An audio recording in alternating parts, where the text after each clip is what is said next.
PM Shri अंतर्गत शैक्षणिक अभ्यास दौरा जिल्हा परिषद शाळा सेमी इंग्रजी उच्च प्राथमिक शाळा गोटी मुले नंबर 2 तालुका इगतपुरी जिल्हा नाशिक। PM श्री अंतर्गत याला आपण दौरा म्हटलेलं आहे, सहल म्हटलेले नाही। दौरा याचा अर्थ आपल्याला जाऊन अभ्यास करायचा आहे, फक्त जायचं नाही।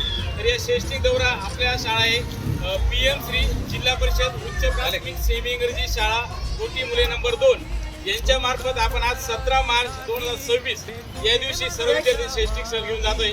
या प्रसंगी आपल्या शाळा व्यवस्थापन समितीचे अध्यक्ष बाळूभाऊ भोईर, त्यासोबत सर्व सदस्य उपाध्यक्ष सर्वजण या ठिकाणी आलेले आणि आपण आपल्या शाळेच्या जवळजवळ 6 बस केलेले आहे। 6 बस म्हणून सर्व विद्यार्थ्यांना अभ्यास दौऱ्यासाठी घेऊन जातोय। तरी उद्घाटन म्हणून बाळूभाऊ भोईर यांनी श्रीफळ फोडावं अशी त्यांना विनंती करतो।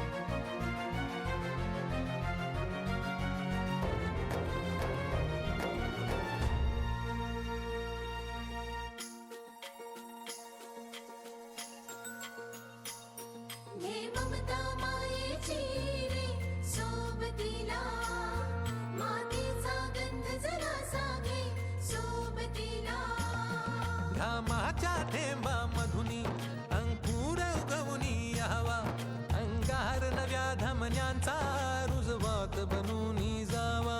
शिवधनुष्य घे पेलूनी सामर्थ्याला वपणाला, हा रंग चढू दे ही झिंग चढू दे, हो सूर्य नवा वाळी तेज नवे झळकू दे।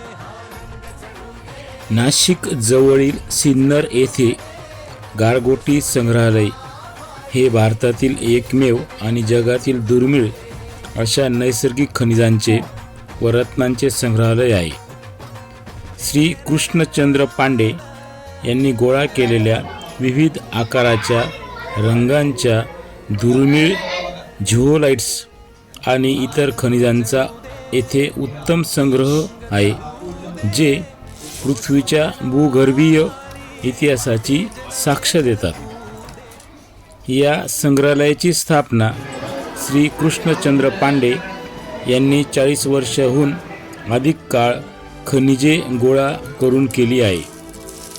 येथे विविध प्रकारची नैसर्गिक खनिजे, रत्ने आणि दुर्मिळ असे झिओलाइट्स पाहायला मिळतात। गारगोटी हे दगड प्रामुख्याने नैसर्गिक प्रक्रियेतून पाणी आणि वाऱ्यामुळे गुळगुळीत झालेले गोलाकार आणि लंब वर्तुळाकार आकाराचे असतात। हे नाशिक शहरापासून सुमारे 25 किलोमीटर आणि पुणे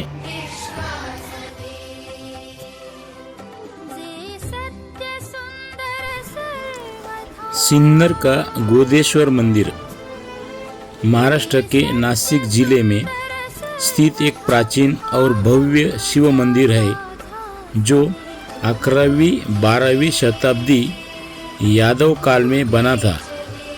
यह मंदिर भूमिज शैली और पंचायतन वास्तुकला का एक बेहतरीन उदाहरण है, जिसमें मुख्य मंदिर के चारों ओर 4 छोटे मंदिर है। यह काले पत्थरों से बना एक नाशिक मधील श्री अण्णा गणपती नवग्रह सिद्धपीठ विहिदगाव येथे आहे।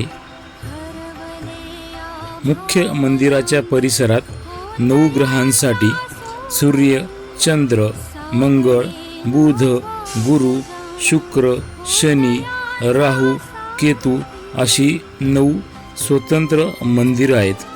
दत्तायोगी स्वामी श्री अण्णा गुरुजी यांनी या पवित्र स्थानाची स्थापना केलेली आहे। मंदिर परिसरात पार्किंग उपलब्ध आहे आणि ते स्वच्छ व सुव्यवस्थित आहे.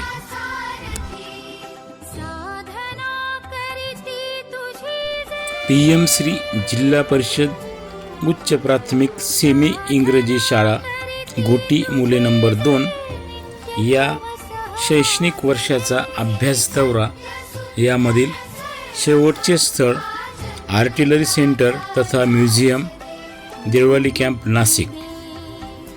नाशिकमधील देवळाली गाव येथील तोफखाना संग्रहालय द रेजिमेंट ऑफ आर्टिलरी असोसिएशनद्वारे स्थापित करण्यात आले आणि 16 जानेवारी 2005 रोजी ते जनतेसाठी खुले करण्यात आले.